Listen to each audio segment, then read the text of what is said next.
व्योमवक्त्रं महाकायं प्रलयाग्नि समप्रभम उन्मत्तभैरवं स्तोतमी भूतडामर नामकम। आज भगवान भूत डामर भगवान क्रोध भैरव की स्तुति से मैं इस वीडियो का आरंभ करता हूँ। आप सोच रहे होंगे कि आज क्रोध भैरव की स्तुति में क्या कर रहा हूँ। कारण यह है कि आज हम ऐसे विचित्र योग के बारे में बात कर रहे हैं जिनका संबंध क्रोध भैरव से, क्रोध से जिनका संबंध है। आज हम बात करेंगे अपराध योग के बारे में कि आज के ज़माने में तो कोई भी अपराधी हो सकता है और बहुत हद तक व्यक्ति आपराधिक प्रवृत्तियों में शरीफ व्यक्ति तो नहीं होते, लेकिन शरीफ व्यक्ति आजकल कोई किसी को कहकर नहीं देखकर जाना जा सकता कि कौन व्यक्ति शरीफ है, कौन व्यक्ति अपराधी हो सकता है, किस व्यक्ति से कब कौन सा अपराध हो जाए कोई नहीं जानता। अनेक ऐसी घटनाएं हुई हैं जो जाने अनजाने में कई बार हो जाती हैं। तो कहने का अर्थ यह है कि अपराध का कोई ना कोई तो ऐसा सीक्वेंस होगा, कोई ना कोई कारण होगा जिस कारण से व्यक्ति अपराधी बनता है। हर व्यक्ति अपराधी नहीं बनता। तो मैं ये नहीं कहना चाहूँगा कि किसी व्यक्ति के जीवन के संस्कार उसे प्रभावित करके अपराधी बना रहे हैं या कोई और कारण से अपराधी बन रहा है या किसी मजबूरी के तहत अपराधी बन रहा है। मैं सिर्फ ज्योतिष में अपराध से संबंधित योग के बारे में बात कर रहा हूँ। कुंडली में अपराध को दर्शाने के लिए अपराध योग की कुछ स्थितियाँ बताई गई हैं, जिन स्थितियों के अनुसार अगर कुंडली में अगर वो स्थितियाँ हों तो व्यक्ति के हाथों कोई ना कोई अपराध हो सकता है। कहीं ना कहीं अपराध, हम सबसे पहले एक चीज़ मानकर चलें कि अपराध कुंडली के हिसाब से अगर हम ज्योतिष के हिसाब से देखें तो किन परिस्थितियों में हो सकता है। आप स्वयं भी विचार करें कि अपराध किस स्थिति में होगा। सबसे पहले की बात, मन विचलित हो, मन पीड़ित हो, जातक का चंद्रमा कमजोर हो, चंद्रमा पर पाप प्रभाव हो, मंगल शनि का प्रभाव हो, क्रूर ग्रहों का प्रभाव हो, तो अब व्यक्ति अपराधी हो सकता है। दूसरी स्थिति, जातक की आत्मा कमजोर हो, सूर्य या तो नीच हो, सूर्य पर राहु केतु शनि इत्यादि का प्रभाव हो, तो जातक में अपराध की प्रवृत्तियां पनपती हैं। लेकिन ये इतना पर्याप्त नहीं है। कुंडली में मैं सिर्फ आपको प्रारंभिक स्थिति बता रहा हूँ कि ये दो सूर्य और चंद्रमा के पीड़ित होने से व्यक्ति के कुछ योग बनते हैं कि व्यक्ति डिप्रेस होगा, उसकी मानसिक स्थिति अच्छी नहीं होगी। लेकिन अब इसके बाद हम बात करेंगे कि अपराध योग कैसे बनता है।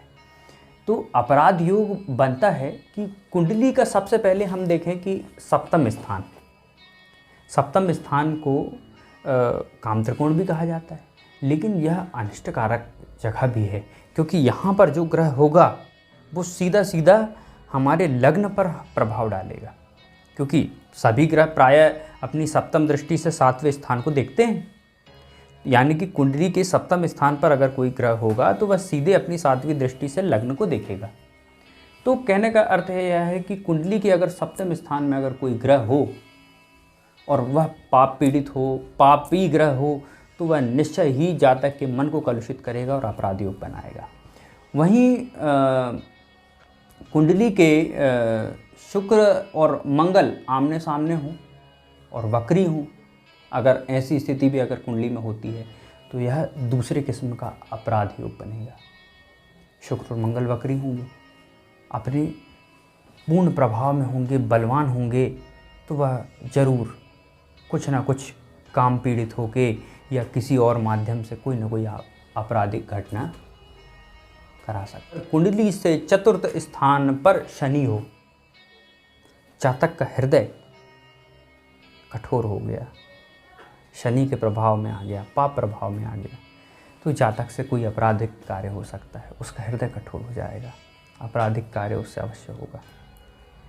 वहीं चंद्रमा अगर पाप पीड़ित हो तो भी व्यक्ति के अपराध के योग बनते हैं। और कभी कभी ऐसा भी देखा जाता है कि कुंडली में मंगल राहु, मंगल केतु, शनि राहु, इस तरह की जो युति होती हैं, यह भी व्यक्ति को अपराध योग की तरफ ले जाती है। मंगल राहु की युति हो जाए, अंगारक योग बन जाए, इसके संबंध में हम आगे की वीडियो में बात करेंगे। लेकिन यह भी आपराधिक योग है, जातक को अत्यधिक उत्तेजित कर देता है और जातक उत्तेजना में, हड़बड़ाहट में कोई ना कोई आपराधिक कार्य कर बैठता है। कुंडली में एक स्थिति तब भी बनती है कि लग्नेश तथा 12वें स्थान के जो स्वामी अष्टम स्थान में चले जाएं, या षष्ठे 6वें स्थान के स्वामी लग्न में चले जाएं, 8वें 9वें में चले जाएं, तो यह स्थिति अपराध योग कहलाती है। यह 6वें 8वें स्थान के स्वामी अगर 6वें 8वें 12वें इन स्थानों में चले जाएं, पापी ग्रह चले जाएं, तो यह अपराध योग बनाएंगे। एक बार और समझ लें, मैं बिल्कुल स्पष्ट कर दे रहा हूँ कि लग्नेश और 12वें स्थान के स्वामी अगर अष्टम स्थान में चले जाएं और 6वें स्थान के स्वामी 8वें या 12वें में चले जाएं, तो यह अपराध योग होगा। और अगर मान लीजिए इत्तेफाकन इस प्रकार की पूरी स्थिति बनती हो, तो निश्चय ही उसके जीवन में अपराध योग होगा। मैंने एक व्यक्ति की कुंडली बहुत समय पूर्व देखी थी। उसके सप्तम स्थान पर सभी पापी ग्रह बैठे हुए थे और व्यक्ति वो अपने जीवन में जेल यात्रा करके आ चुका था, क्योंकि उसके अपराधों के कारण उसके अपराधों की लिस्ट ऐसी थी कि मैं अभी पब्लिकली नहीं बता सकता, लेकिन बहुत सारे अपराध उस व्यक्ति ने किए हुए थे, जिस कारण से उसका जीवन पाप पीड़ित हो गया था। हम जैसा यमराज की कुंडली भी जो हमें भृगु संहिता में मिलती है, उस कुंडली में सप्तम स्थान पर 5 ग्रह बैठे हुए हैं। पापी ग्रह, सारे ग्रह जब कुंडली के 7वें स्थान पर बैठे हों, तो यमराज की कुंडली बनती है। माने यमराज, यम, काल।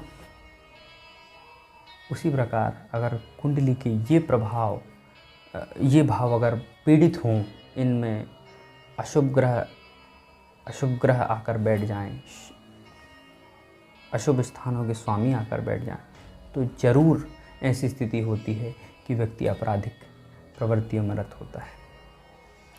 तो आज के लिए इतना ही। ओम नमः शिवाय।